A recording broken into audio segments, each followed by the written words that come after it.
आज सुबह की बड़ी खबर, पश्चिम बंगाल में नई सरकार के गठन की प्रक्रिया आज से शुरू हो रही है। आज कोलकाता में दोपहर 2 बजे बीजेपी विधायक दल की बैठक होने वाली है। केंद्रीय गृह मंत्री अमित शाह बतौर पर्यवेक्षक इस बैठक में मौजूद रहेंगे। ओडिशा के सीएम मोहन मांझी सह पर्यवेक्षक नियुक्त किए गए। दोनों नेता पश्चिम बंगाल के बीजेपी विधायकों का मन टटोलेंगे और इस बैठक में विधायक दल के नेता का चुनाव किया जाएगा। विधायक दल के नेता के चुनाव के बाद से बीजेपी नेता राजभवन जाकर सरकार बनाने का दावा पेश करेंगे। कल यानी कि 9 मई को शपथ ग्रहण समारोह होगा। बीजेपी ने शपथ ग्रहण को भव्य बनाने की तैयारी की है और इस समारोह में प्रधानमंत्री नरेंद्र मोदी, केंद्रीय गृह मंत्री अमित शाह और रक्षा मंत्री राजनाथ सिंह के साथ कई केंद्रीय मंत्री मौजूद रहेंगे। 20 राज्य में गए सीएम भी शपथ ग्रहण समारोह में शामिल होने वाले हैं।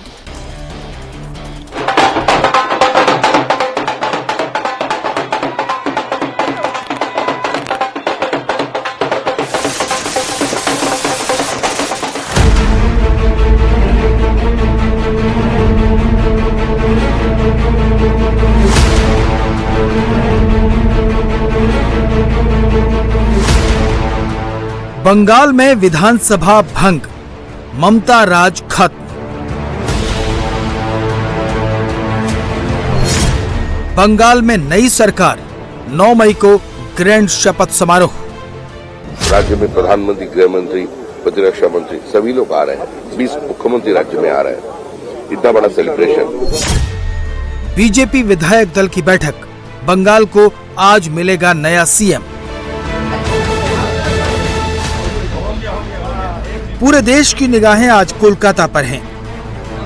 आज कोलकाता में बीजेपी विधायक दल की बैठक होनी है। इससे पहले पश्चिम बंगाल के राज्यपाल RN रवि ने संविधान के तहत मिली शक्तियों का इस्तेमाल करके पश्चिम बंगाल विधानसभा को भंग कर दिया है। इसके साथ ही पश्चिम बंगाल में 18वीं विधानसभा के गठन का रास्ता साफ हो गया है। इस बार बंगाल ने मूड बदला है। 15 साल के शासन के बाद ममता बनर्जी की सरकार को उखाड़ फेंका है और बीजेपी का बम्पर स्वागत किया है। अब आज से नई सरकार के गठन की औपचारिक प्रक्रिया शुरू होने जा रही है। बीजेपी ने सभी विधायकों को कोलकाता पहुंचने के निर्देश दिए हैं। आज दोपहर 2 बजे कोलकाता में बीजेपी विधायक दल की बैठक होगी। केंद्रीय गृह मंत्री अमित शाह बतौर पर्यवेक्षक विधायक दल की बैठक में मौजूद रहेंगे। ओडिशा के सीएम मोहन चरण मांझी को सह पर्यवेक्षक नियुक्त किया गया है। बैठक में विधायक दल के नेता का चुनाव किया जाएगा। विधायक दल के नेता के चुनाव के बाद बीजेपी नेता राजभवन जाकर सरकार बनाने का दावा पेश करेंगे। यानी आज पश्चिम बंगाल को नया सीएम मिल जाएगा और इसके बाद होगा ग्रैंड शपथ का कार्यक्रम, जिसके लिए बड़े पैमाने पर तैयारी की जा रही है। शपथ ग्रहण समारोह 9 मई को कोलकाता के मशहूर ब्रिगेड ग्राउंड में होगा। बीजेपी की पहली सरकार के शपथ ग्रहण समारोह को मेगा रूप देने की तैयारी चल रही है। शपथ ग्रहण समारोह में प्रधानमंत्री नरेंद्र मोदी, गृह मंत्री अमित शाह, रक्षा मंत्री राजनाथ सिंह, पार्टी अध्यक्ष नितिन नवीन समेत कई केंद्रीय मंत्री पहुंचेंगे। इसके अलावा 20 राज्यों के मुख्यमंत्री भी शपथ ग्रहण समारोह का हिस्सा बनेंगे। राज्य में प्रधानमंत्री, गृह मंत्री, प्रतिरक्षा मंत्री सभी लोग आ रहे हैं। 20 मुख्यमंत्री राज्य में आ रहे हैं। इतना बड़ा सेलिब्रेशन। बीजेपी इस शपथ ग्रहण समारोह को यादगार बनाने में कोई कसर छोड़ने वाली नहीं है, लेकिन बेहद चौकन्नी भी है, क्योंकि नतीजे आने के बाद जिस तरह से पश्चिम बंगाल में हिंसा हुई है, वो नई सरकार के लिए सबसे बड़ा चैलेंज साबित होने वाली है। खासतौर पर शुभेंदु अधिकारी के PS चंद्रनाथ रथ की गोली मारकर की गई हत्या ने पूरे सूबे को हिला दिया है। इसलिए जब शपथ ग्रहण में इतनी बड़ी हस्तियां आ रही हैं, तो ये हिंसा बड़ी चिंता पैदा कर रही है। राज्य में प्रधानमंत्री, गृह मंत्री, प्रतिरक्षा मंत्री सभी लोग आ रहे हैं। 20 मुख्यमंत्री राज्य में आ रहे हैं। इतना बड़ा सेलिब्रेशन। उसी का पहले ये घटना कोई पॉलिटिकल मैसेज देना चाहते हैं या बीजेपी का सीने पर गोली ठोकना चाहते हैं या प्रधानमंत्री का पास कोई वार्ता देना चाहते हैं, ये पश्चिम बंगाल की जो पॉलिटिकली जागरूक जनता है वो समझ जाएगी।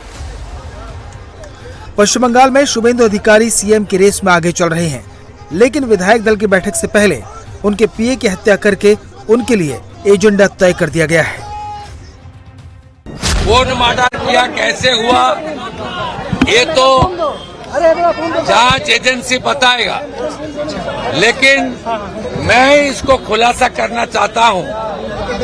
चंद्रकांत राउत को मर्डर करने के लिए एक ही वजह है, वो बीजेपी का शुभेंदु अधिकारी का एग्जीक्यूटिव असिस्टेंट है और शुभेंदु ने हाल ही जो चुनाव हुआ नतीजा आया भवानीपुर में ममता बनर्जी को हराया, यही कारण हो सकता है।